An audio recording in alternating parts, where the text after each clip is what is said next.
Um menino, uma vez lendo a Bíblia, ele procurou o pai. Meu pai, eu queria lhe fazer uma pergunta. E o pai disse, diga meu filho.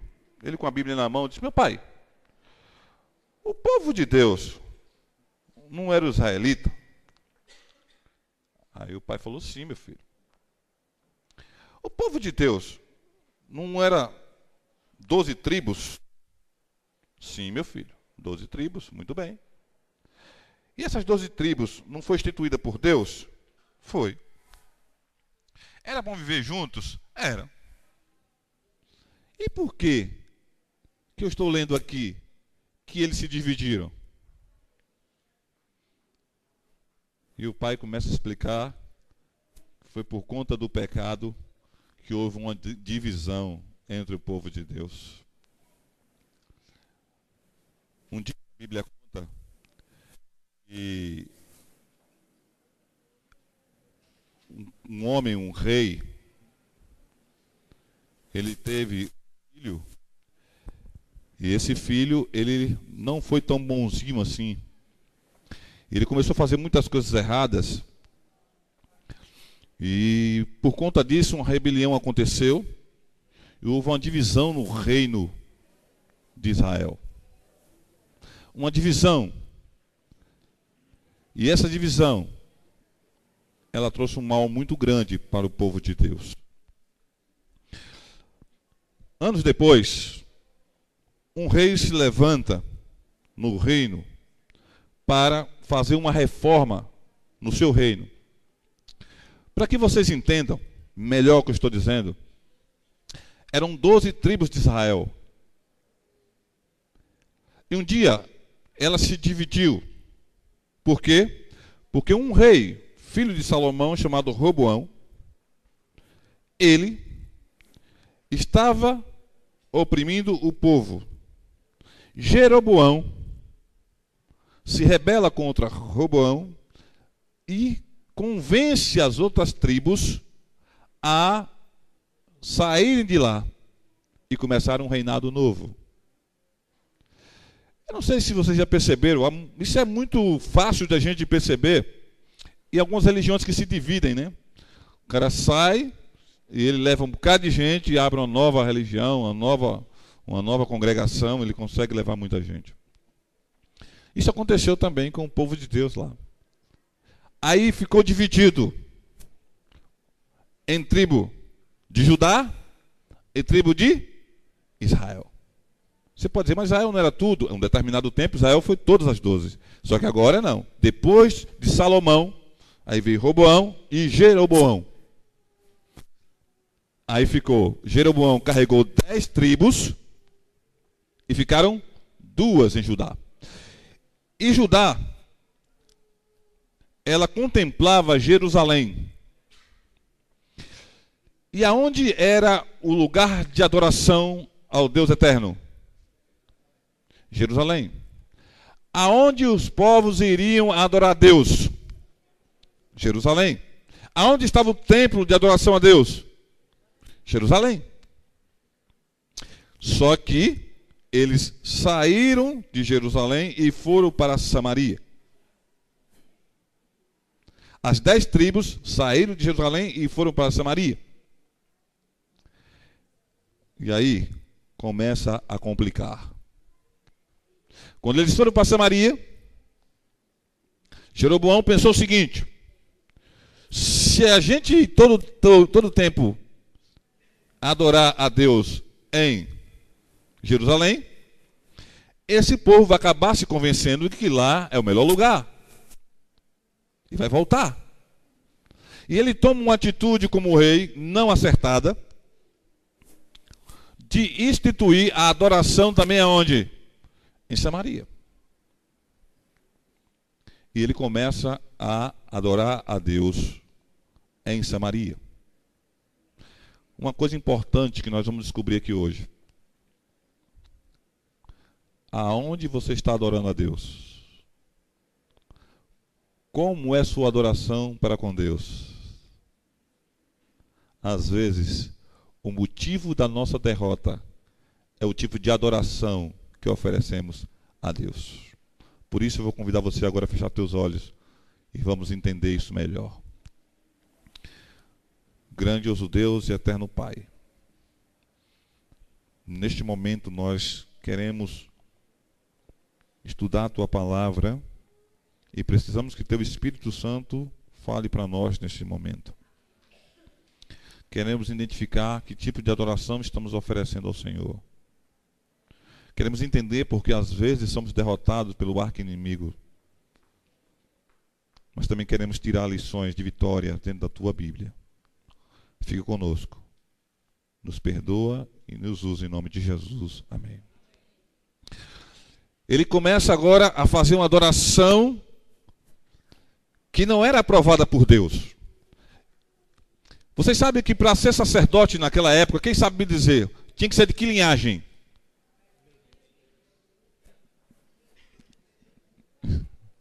Quem? Para ser sacerdote naquela época, tinha que ser da linhagem de quem, meu povo? Alguém falou Arão aí?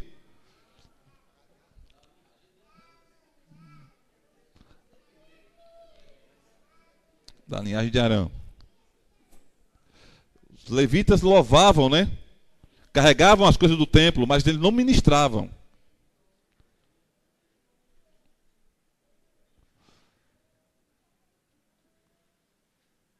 Arão, a linhagem de Arão, era a linhagem dos sacerdotes. Só que quando chegou lá, ele instituiu qualquer um como sacerdote. Eles chamavam assim e diziam, você vai ser sacerdote. Você também vai ser. E eu acho que ele era o sumo sacerdote, né? Eu só acho. E ele montou vários lugares de adoração na região de Samaria. E o que acontece? Acontece que o povo de Israel não vinha mais ajudar a Jerusalém. Olha, Jerusalém era tão importante para Deus que ele disse que quem estivesse distante tinha que orar voltado para onde? Um dia desse um pastor muito estudioso ligou para mim, ele disse uma coisa para mim interessante. Ele disse, James, toda vez que eu estou orando em casa agora eu viro para o lado da minha igreja, da minha central.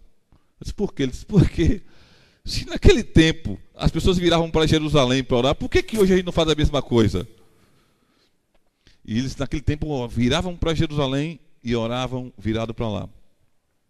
Só que, a partir de Jeroboão, ele disse, não precisa mais, a gente adora a Deus aqui mesmo. Não precisa mais só da linhagem deles, não. A gente faz aqui sacerdote aqui mesmo, vamos adorar a Deus aqui mesmo do nosso jeito. E nós vamos agradar a Deus da mesma forma. E isso tem permeado até hoje no coração de algumas pessoas, acharem que o lugar de adoração é onde eles querem, e como querem, e da maneira que querem. E aí você vai ler comigo uma coisa que aconteceu naquele tempo, capítulo 2 Reis, capítulo 18. Capítulo 18, 2 Reis.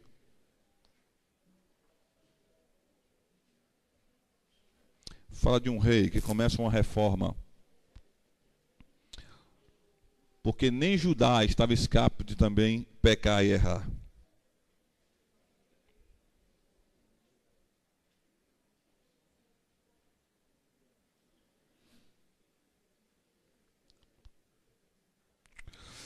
Eu quero que você leia primeiro, capítulo 18, verso 11. De 2 Reis. Diz assim, posso ler?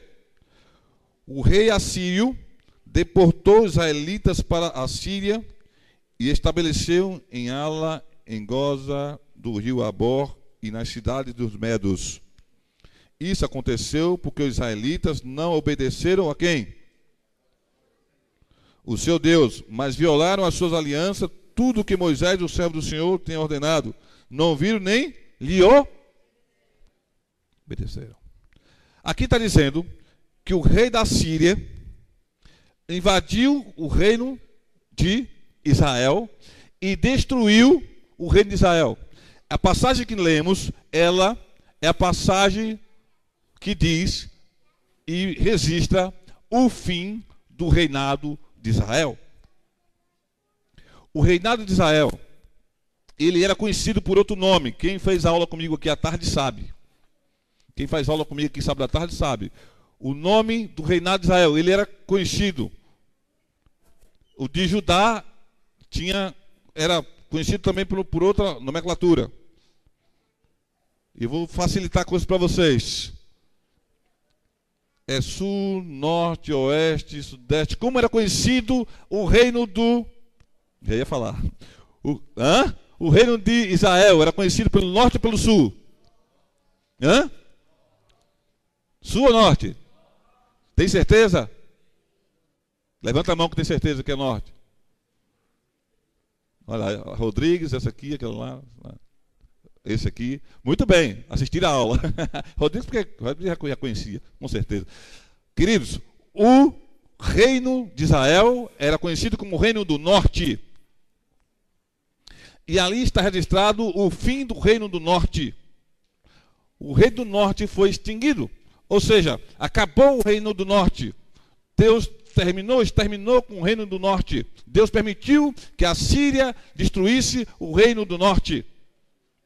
E o menino que continuou lendo, ele chegou para o pai e disse: pai, eu achei interessante, pai, que na leitura que eu fiz também aqui, Deus permitiu que um reinado fosse destruído.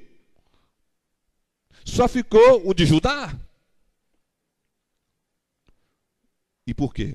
Vocês vão entender. Até a Bíblia já diz. Mas o reino da Síria, ele tinha um domínio praticamente mundial. Não era um domínio completo mundial, mas ele tinha um domínio em algumas potências, inclusive em Israel. O pai do rei Ezequias chamava Acás. Acás, quando reinava, ele se sentiu oprimido pelo rei sírio. Existe uma diferença da Síria para o Síria. O rei sírio estava querendo destruir o reino de Judá. E o reino de Judá recorre à ajuda de fora. E recorreu à ajuda de quem? Do rei da Síria. Tomara que vocês entendam isso. Acás, o pai do rei Ezequias, que era reino de Judá, estava sendo atacado pelo rei sírio. E ele viu que não tinha força para vencer a guerra. Com medo, ele recorre ao rei da Síria pedindo ajuda. Ele disse assim: olha, se você me ajudar nesta guerra e nós ganharmos a guerra, nós, o povo de Deus, vamos ficar na mão de vocês. Vamos ser servos de vocês. E o rei da Síria, que não era bobo, disse: tá bom, então vamos lá. E ajudou ele de Judá. E o que aconteceu? Agora, o povo de Deus, que era o povo de Judá, ficou na mão do rei da Síria, pagando impostos muito altos, sofrendo ameaças o tempo todo, querendo aumento o tempo todo. Ou seja, a Síria começa a oprimir o povo de Deus, o povo de Judá. O povo de Israel, que também sofria ameaça contra do rei da Síria, começa a se rebelar contra o rei da Síria. O povo de Israel dizia o seguinte: não, nós pertencemos ao Deus Altíssimo, por que a gente vai ficar na mão desse camarada? E o que aconteceu é que o rei da Síria invadiu o reino de Israel e destruiu. Consequentemente, o reino de Judá, que viu o rei de Israel, que tem 10 tribos ser destruída, ficaram com medo. Só que o rei de Judá, que já não era mais Acás, agora era Ezequias, ele toma uma decisão. Ele começa a ver que o seu pai não foi um bom rei. Ele começa a ver que a religião que o pai dele professava estava misturada com o erro. Ele começa a perceber que, apesar de ter nomenclatura do povo de Deus, a adoração que o pai oferecia estava errada. Naquele tempo, Acás, ele permitiu certas adorações ali que não era condizente com a postura cristã. Ele permitiu até a adoração àquela animal que foi usado lá, a cobra, né? A serpente, que foi usada para a cura das nações. Eles começaram a adorar a serpente. Ele começou a introduzir a adoração de ídolos no meio do povo de Deus. E quando Ezequias começa a governar, ele começa a ver que estava tudo errado. Ele diz: eu vou fazer aquilo que meu pai não fez, eu vou fazer uma reforma. E ele começa a reforma. Leia comigo no verso 1, capítulo 18. No terceiro ano do reinado de Oséias, filho de Elá, rei de Israel, Ezequias, filho de Acás, rei de Judá, começou a reinar. Ele tinha 25 anos de idade quando começou a reinar. E reinou 29 anos em Jerusalém. O nome de sua mãe era Abia, filha de Zacarias. Ele fez o que o Senhor aprova, diz ao verso 3. Tal como tinha feito Davi. E aí no verso 4 começa a dizer: ele removeu altares idólatras, quebrou as colunas sagradas, derrubou os postes sagrados, despedaçou a serpente de bronze que Moisés havia feito, pois até aquela época os israelitas queimavam incenso e chamavam Neustã, ou seja, a Deus cobra, sei lá, uma coisa mais ou menos assim, a Deus serpente. Ezequias, no verso 5, confiava no Senhor, o Deus de Israel. Nunca houve ninguém como ele entre todos os reis de Judá, nem antes e nem depois. A Bíblia faz uma afirmação que nunca houve um rei como quem? Como Ezequias. Nunca houve um rei como ele. Ele começou a fazer uma reforma entre o povo de Deus, tirar toda a idolatria que existia, mesmo no reino de Judá. Lembre-se, Judá era em Jerusalém, lugar de adoração, lugar dos sacerdotes, dos levitas, de todos eles. Samaria não, lugar de adoração errada, local errado, tudo errado, se misturando com outros povos. Mas mesmo em Judá, quando ele reinou, ele encontrou isso aí: idolatria, povo perdido. E ele começa a fazer uma reforma. E aí a Bíblia diz que nunca houve ninguém, nem antes e nem depois do rei Ezequias. Porque Ezequias confiava no Senhor. Só que Ezequias confiou tanto, e ele disse: não, eu não tenho que me preocupar só em tirar a idolatria do meio do povo. Eu tenho que me preocupar de sair também das mãos desse rei assírio. Ele é um ímpio. Como eu posso agora viver? O povo de Deus está na mão de um povo ímpio. Como pode?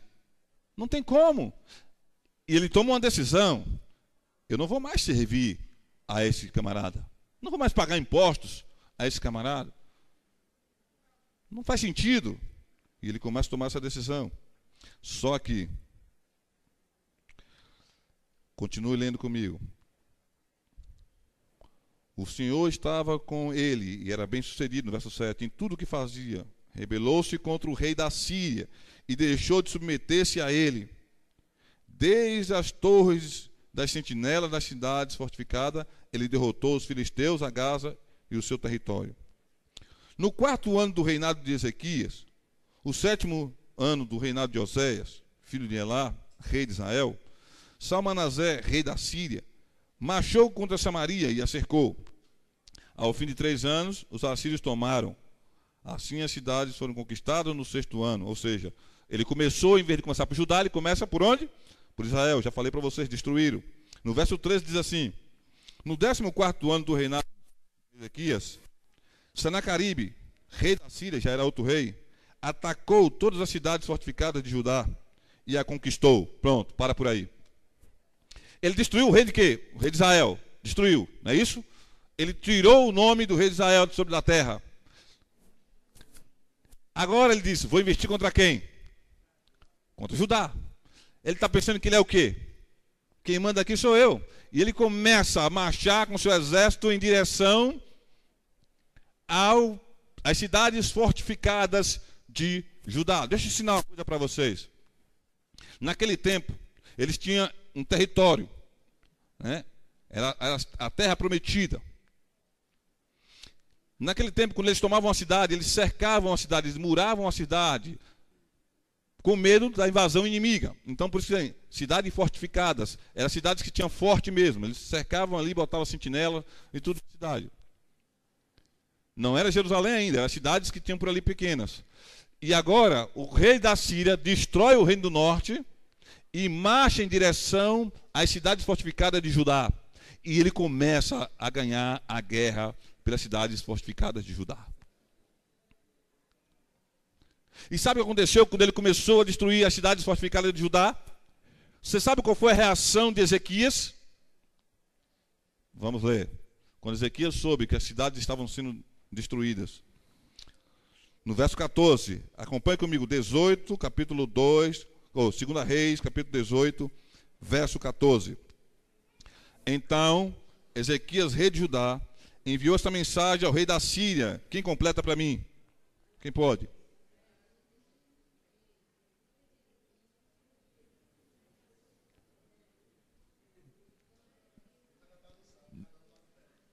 Vá lá, você tem uma voz mais alta aí para todo mundo ouvir. Então Ezequias, rei de Judá, enviou mensageiros ao rei da Síria, a Laquis, dizendo: rei, retira-te de mim tudo o que me impuseres, suportarei.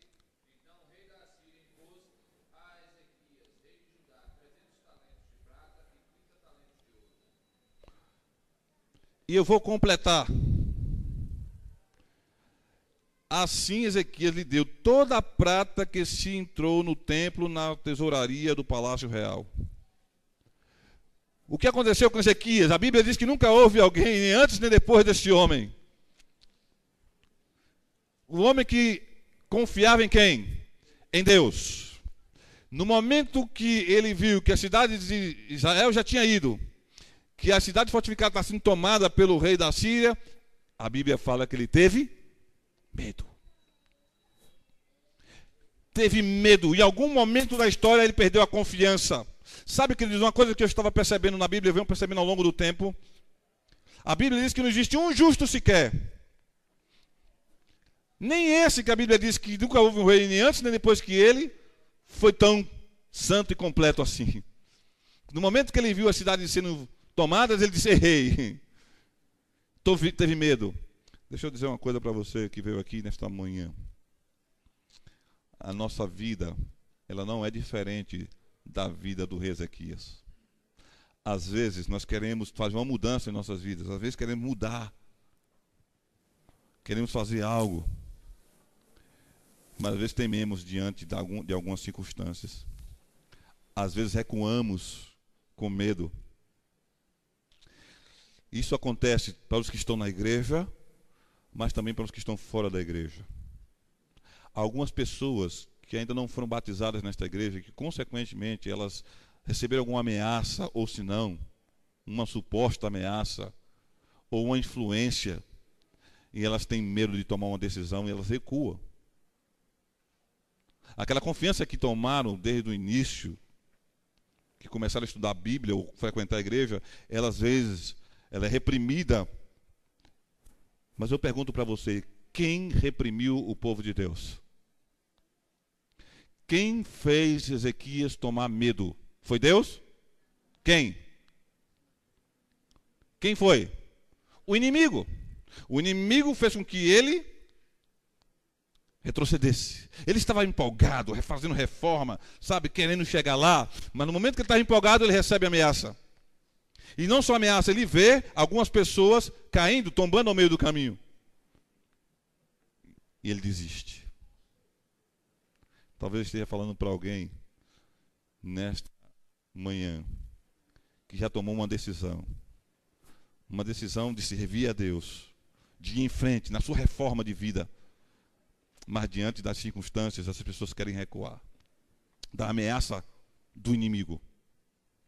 Talvez eu esteja falando nesta manhã para alguém da igreja que decidiu mudar de vida, decidiu ser mais cristão, decidiu tomar algumas atitudes corajosas,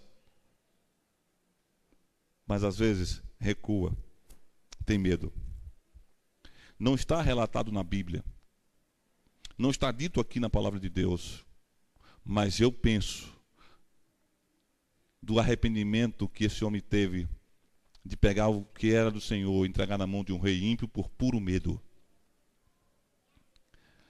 A Bíblia diz que ele aprendeu a confiar no Senhor. Quando a Bíblia fala, porque a Bíblia tem razão. Ele errou, ele fraquejou no momento. Ele fraquejou ali, ficou sentido aquilo ali, ficou com medo. Em algum momento ele fraquejou. Rapidamente ele devolveu ali, pagou o que o rei pediu. Mas depois ele começou a raciocinar. Eu pertenço a Deus, eu sou o filho de Deus. Como é que eu faço isso? Eu estava decidido a fazer uma reforma. Com que cara agora eu vou encarar os meus filhos? Com que cara agora eu vou encarar o povo? Eu tive medo na primeira investida de Sanacaribe. E ele começa a bater um arrependimento nele. E ele começa a querer fazer tudo de novo. Abra a palavra de Deus no capítulo 32 de 2 Crônicas e você vai entender o que eu estou falando. Ele começa a pensar: esse é o Deus que eu confio. E quem sabe um desejo no coração de dizer o seguinte: ainda que eu morra, mas eu vou morrer confiando em quem? Em Deus. Ainda que o mundo ache que eu estou errado, mas eu vou continuar confiando em Deus. E ele continuou. E vou provar para vocês de que ele foi com a sua decisão até o fim. Ele se arrependeu do que tinha feito. Se arrependeu de recuar. Se arrependeu da ameaça de Sanacaribe. E aqui diz, no verso 32, capítulo 32, do verso 1 em diante, assim: depois de 2 Crônicas, depois de tudo que Ezequias fez com tanta fidelidade, Sanacaribe, rei da Síria, invadiu Judá e sitiou as cidades fortificadas para conquistá-las. Quando Ezequias viu que Sanacaribe pretendia guerrear contra Jerusalém, consultou os seus oficiais e os comandantes do exército sobre a ideia de mandar fechar passagem da água das fontes do lado de fora da cidade. E eles concordaram. Assim ajuntaram-se muitos homens e fecharam todas as fontes do riacho que atravessava a região. E ele dizia, por que deixar que os reis da Síria venham e encontrem toda esta água? Depois, com grande empenho, reparou todos os trechos quebrados do muro e construiu torres sobre ele. Construiu outro muro do lado de fora do primeiro e reforçou o Milo da cidade de Davi. E mandou fazer também muitas lanças e muitas armas, em alguma tradução. Nomeou sobre o povo oficiais militares.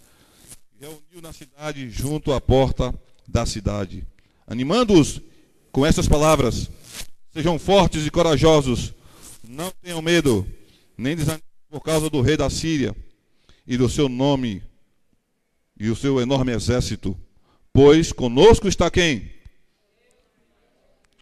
E com eles está quem? Braço da carne. Eu acho que minha bateria está acabando aqui. Eu vou abrir um microfone desse aqui. Queridos, deixa eu dizer uma coisa para vocês. Mostra que o rei Ezequias começa a tomar uma decisão de não mais se submeter ao rei Sanacaribe. E Sanacaribe começa a invadir as cidades, começa, e ele começa a ter uma ideia. Ele reuniu seus líderes e disse o seguinte: queridos, eu não vou mais ceder à pressão desse homem. Eu vou enfrentar esse homem. Deixa que ele venha. Só que nós vamos tirar toda a água deles. Nós vamos consertar os muros. Nós vamos fazer armas. Porque nós vamos enfrentá-lo. E sabe o que aconteceu? Aconteceu que o rei Sanacaribe ficou sabendo. E ele começa a ameaçar. No verso 10 diz assim: assim disse Sanacaribe, rei da Síria: em quem vocês baseiam a sua confiança para permanecerem cercados em Jerusalém? Quando Ezequias diz: o Senhor, o nosso Deus, nos salvará das mãos do rei da Síria. Ele está enganado para deixar-nos morrer de fome e de sede. E no verso 16 diz assim: os oficiais de Sanacaribe desafiaram ainda mais a Deus, o Senhor, o seu servo Ezequias. Sanacaribe também escreveu cartas insultando o Senhor, o Deus de Israel, e desafiando. Pronto. Eu quero parar por aqui. Eu não vou fazer mais nenhuma leitura da Bíblia, porque o que já lemos é o suficiente para a gente destrinchar tudo isso aqui. Aqui está a diferença dos dois povos. Judá estava sendo dirigido naquela época por um homem de Deus. Israel estava sendo dirigido naquele tempo por um homem supostamente de Deus. Judá estava sendo dirigida por um homem que estava querendo fazer uma reforma. Israel estava sendo dirigido por um homem que achava que não precisava de uma reforma. Judá estava sendo dirigida por um homem falho. Israel estava sendo dirigida por um homem falho também.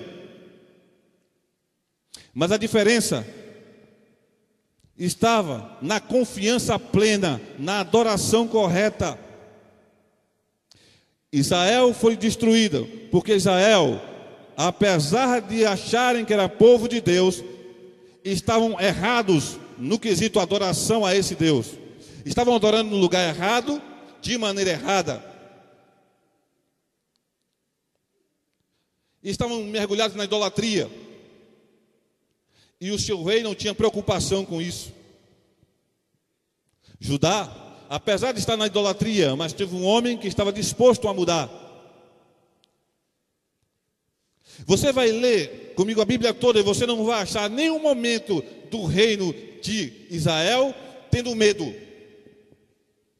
Em contrapartida, você vai ler o reino de Judá, que era muito mais santo, melhor dizendo, de que o reino de Israel, tendo medo.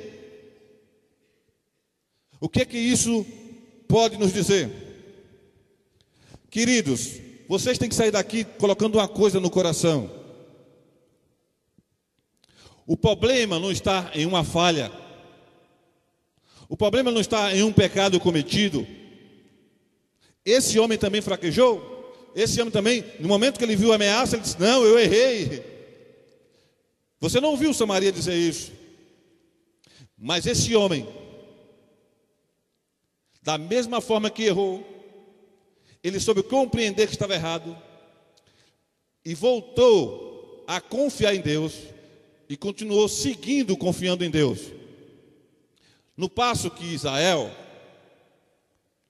não percebeu que estava errado, não achou que estava errado e foi destruído. Deus só permitiu que Israel fosse destruído porque o povo de Israel não se achavam pecadores. Achavam que não tinham falha, que estavam no caminho certo. Talvez você agora saiba distinguir por que o povo de Jerusalém não se misturavam com os samaritanos. Eu até estava falando isso aqui na aula. Você vê Jesus Cristo indo falar com a samaritana. Ele diz: o povo judeu não se dava com o samaritano. Quem eram os samaritanos? Os samaritanos nada mais eram que judeus mestiços. Aquele povo que foi destruído, fugiu para um canto, fugiu para outro, casou com outras pessoas lá de fora, se misturaram lá. E o povo de Israel agora não aceitava amizade com eles, nem se misturar com eles. Primeiro que eles abandonaram e foram embora lá morar em Samaria, fazer adoração errada. E eles não se misturavam, Israel com os samaritanos. Só que Israel começou a errar também, porque tinha alguns samaritanos que estavam se arrependiam e queriam voltar a adorar o Deus eterno. Aqui, ele decide a não se render ao rei, voltar à adoração correta, voltar a não servir, voltar a confiar em Deus. E agora o rei da Síria assina o seu decreto de morte. Quando ele começa a desafiar, ele começa a dizer: o que é que esse cara malada pensa que ele é? O que é que ele pensa que ele é? Ele é alguma coisa? Será que ele não viu que eu já destruí quase todo mundo? Ele agora se tranca dentro de Jerusalém e fica desafiando a mim? E ele começa a enviar cartas, mandar mensageiros. Os mensageiros chegavam lá no portão de Jerusalém e diziam: olha, nós vamos destruir tudo, vamos matar todo mundo. Ou vocês se entregam, ou vocês morrem. E eu fico pensando, querido, se eu estivesse lá dentro, o que eu faria? Se você estivesse lá dentro, o que você faria? Você pegava o rei de Israel, o rei de Judá, que diga, sacudia ele e dizia: homem, você está doido? Existe um exército poderoso aí fora que já destruiu tudo, só falta a gente. Por que não se entregar? Sabe por que eu estou dizendo isso? Porque na minha caminhada como cristão e pastor desta igreja, eu tenho visto muitas pessoas se entregarem porque estão sendo ameaçados pelo inimigo ou seduzidos pelo inimigo.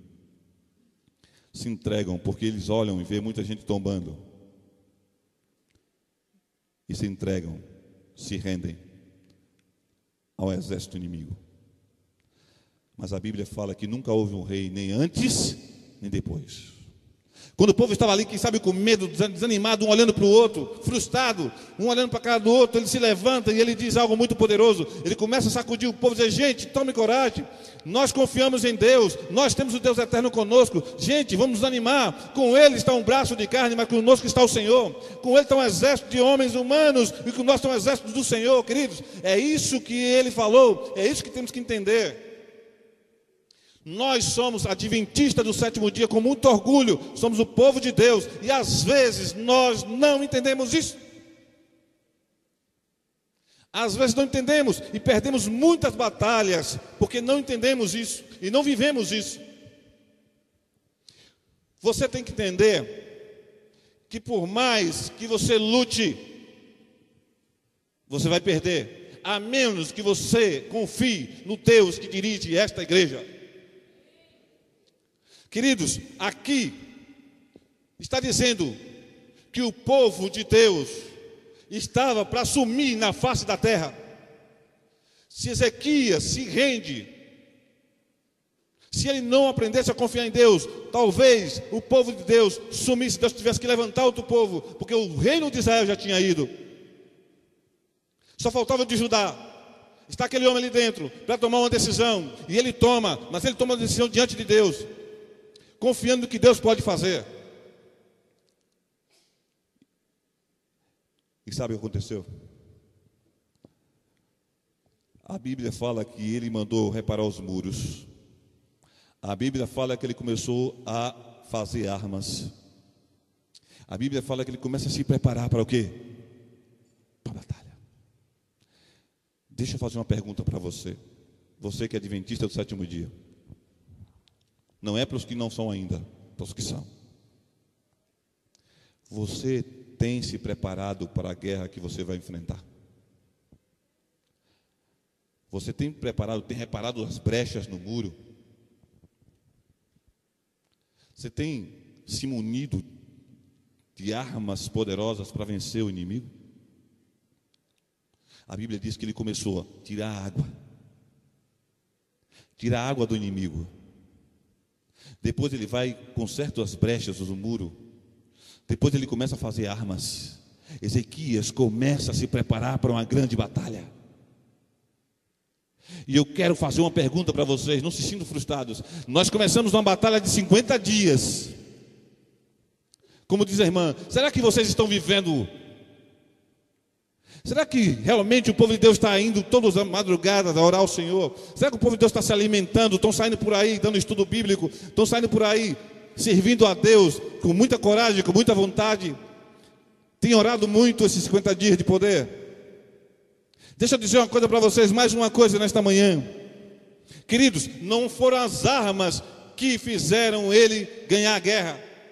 Não foram as armas, não foi o soldado que ganhou a guerra. Não foi o exército que ele montou que ganhou a guerra, não foi. Não precisou, ele não precisou dar uma flechada em ninguém, não precisou usar a espada, não precisou guerrear, mas ele precisou se preparar. Quando o homem se prepara, quem vence a guerra por você é Deus. Aqui diz que eles, apesar de ter se preparado para a guerra, a Bíblia diz que Deus enviou anjos, lá no verso 21, o Senhor enviou anjo que matou todos os homens de combate, todos os líderes e oficiais do acampamento assírio. Não precisou lutar. Deus exterminou com seus anjos todos os soldados assírios. O que Deus está querendo dizer para eles e para mim e para você? O que Deus está dizendo, sabe o que é? Filhos, vocês não têm como vencer essa guerra. Por mais que você queira, você não tem como. O exército deles é muito mais poderoso. O exército do inimigo é muito mais poderoso do que você. O exército do inimigo é tão poderoso e tão inteligente que você não tem como vencer. Mas aprenda uma coisa, queridos: se prepare para a guerra. Que quando você se prepara para a guerra, é um passo que você está dando, e eu me manifesto e ganho a guerra por você. Deus não vai ganhar guerra para preguiçosos espirituais, não vai. Deus não vai ganhar guerra para preguiçosos espirituais, para os medrosos que recuam e não têm coragem de ir à frente. Ele não vai. Segundo Crônicas, capítulo 20, relata também que Josafá estava diante de um exército poderoso, e ele disse: Josafá, não tenha medo, não tem mais. Vá guerrear com eles, vá ao encontro deles. E Josafá foi com o exército ao encontro deles, 5 reis contra 1. Josafá não tinha como vencer, mas ele foi confiando em quem? Em Deus, e ele não precisou lutar. Anjos do Senhor foi lá e venceu a guerra por eles. Deixa eu dizer uma coisa para você, batizado ou não nesta igreja, você tem que entender que o Deus que conduz essa igreja é o Deus eterno, todo-poderoso, e ninguém pode prevalecer contra ela.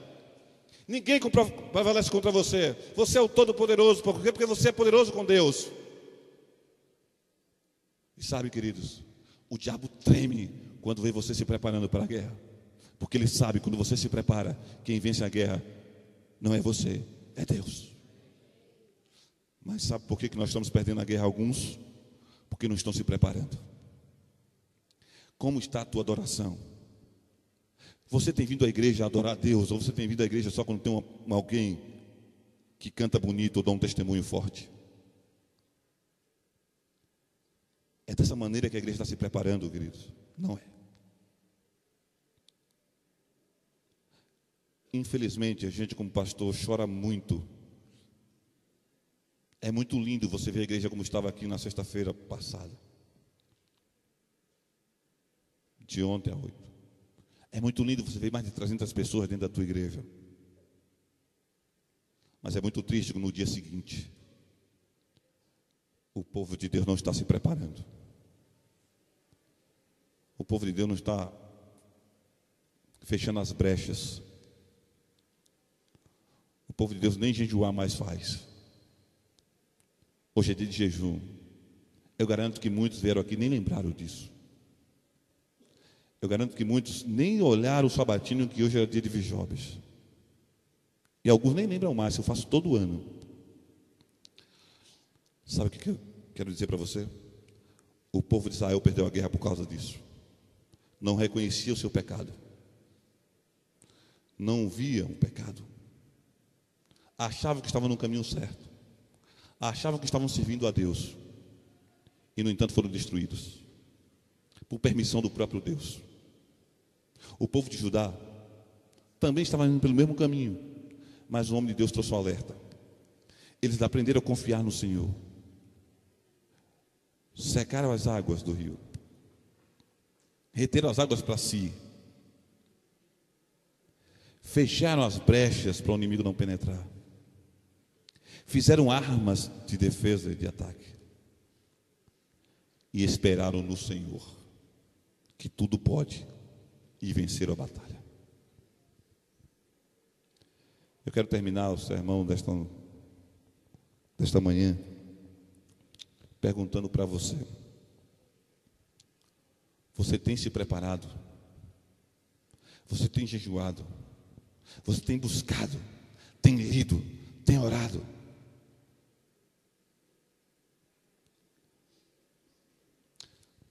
Essa semana eu fui até o meu lugarzinho de oração, onde eu fico lá com Deus conversando. Não porque sou santo, é porque eu preciso falar com Deus e pedir perdão a Ele. Eu preciso confessar os pecados ao Senhor. E às vezes é bom escolher um lugar para você estar com Ele. Eu já escolhi meu lugar. Lá a pedra está marcada com o meu nome. Quem sentar um dia olhar vai ver que a pedra está com o meu nome. Eu estava lá às 5 da tarde, sentado, lendo a Bíblia e conversando com Deus. Aí de repente veio um irmão correndo. Ele vinha fazendo Cooper. Ele disse: está aí fazendo o quê, pastor? Estou aqui conversando com Deus. Sabe o que eu conversava com Deus? Senhor, eu vou começar 3 conferências. Uma está terminando, 2 está começando. Senhor, eu sei que o inimigo está fazendo de tudo. Senhor, eu estou dormindo meia-noite, acordando 5, não estou tendo tempo de fazer nada, não estou tendo tempo nem de conversar direito com a minha esposa. Senhor, nós estamos 50 dias de poder. Vou ter um Vijobs agora. Olha, só o Ministério da Mulher, Senhor, vai ter 200 pessoas no auditório. Sabe, temos que arrumar comida para 200 pessoas. Som. Senhor, e se essas pessoas não forem? Senhor, olha, tem aí a campanha Quebrando o Silêncio na sexta-feira. Senhor, é muita coisa. Senhor, olha, sabe, eu tenho conferência em glória começando com 100 jovens, estudantes de um colégio. Ontem eu comecei lá. Não tinha 100, mas tinha 60. Glória a Deus. Senhor, vamos começar evangelismo lá no Perpétuo Socorro. Eu vou fazer, Senhor, me unge. Senhor, eu estou vendo o inimigo colocando a mão para tudo dar errado. Não tem luz no local.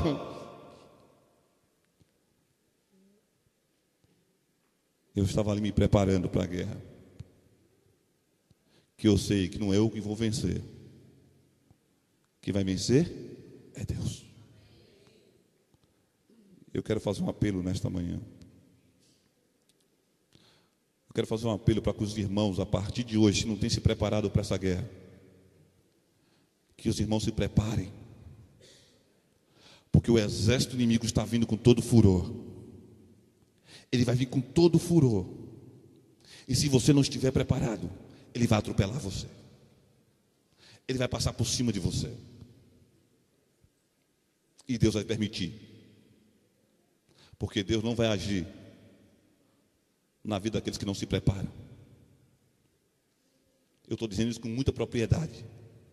Deus não agiu na vida de Israel. Não que Deus não amasse Israel. É Israel que não quis amar a Deus. Não que Deus escolheu Judá e desprezou Israel. Não. É porque Israel desprezou a Deus desde quando começou a adoração errada. E a tua adoração, como ela está? Você vê a igreja por quê? À tarde vamos ver isso. O que te faz de minha igreja? É o bom pregador? É o bom cantor? É o momento gostoso com os irmãos?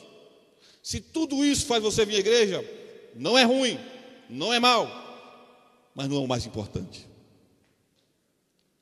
Você tem que vir à igreja adorar a Deus na beleza da sua santidade. Você tem que vir à igreja porque Ele é Deus e você necessita dEle. Você precisa adorá-lo não porque Deus precisa da tua adoração. Você tem que adorá-lo porque Ele é Deus, Ele é todo poderoso e Ele é quem salva você. Então eu quero fazer um apelo para você a adorar a Deus, a se apegar com esse Deus, tomar posse desse Deus, para que você seja um vencedor na vida, para que você seja um vencedor na vida espiritual, para que o inimigo não atropele você e não derrote você. Está você disposto a recomeçar a sua vida espiritual com Deus? Então se levante onde você está e eu quero orar com você. Está você disposto a recomeçar? Hoje você tem um desafio. O teu desafio é estar aqui à tarde, na presença do Senhor. Esse é o teu desafio. Você vai ter que desafiar o teu sono ou estar aqui na presença do Senhor, se preparando para uma guerra. A igreja adventista do sétimo dia, ela vem por muito tempo, esse ano todo batendo nisso, convidando os irmãos a se prepararem para uma guerra. Infelizmente, a gente encontra alguns dormindo, como contou Jesus. Eu quero orar por você para que tua fé não desfaleça, para que você enfrente junto comigo. Um pastor não faz uma vitória no distrito sozinho. Eu dependo de vocês. Ezequias não lutou sozinho, ele convocou o exército dele. Eu convoco vocês. Vamos nos unir em oração. no estudo da palavra de Deus, no ensino da palavra de Deus para as pessoas, no alimento.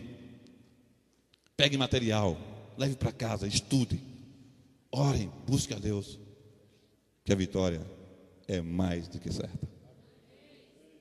Eu quero orar com você, e que você volte à tarde para a gente ficar juntos aqui. Fecha teus olhos. Grandioso Deus, eterno Senhor, esse exército se levanta neste momento.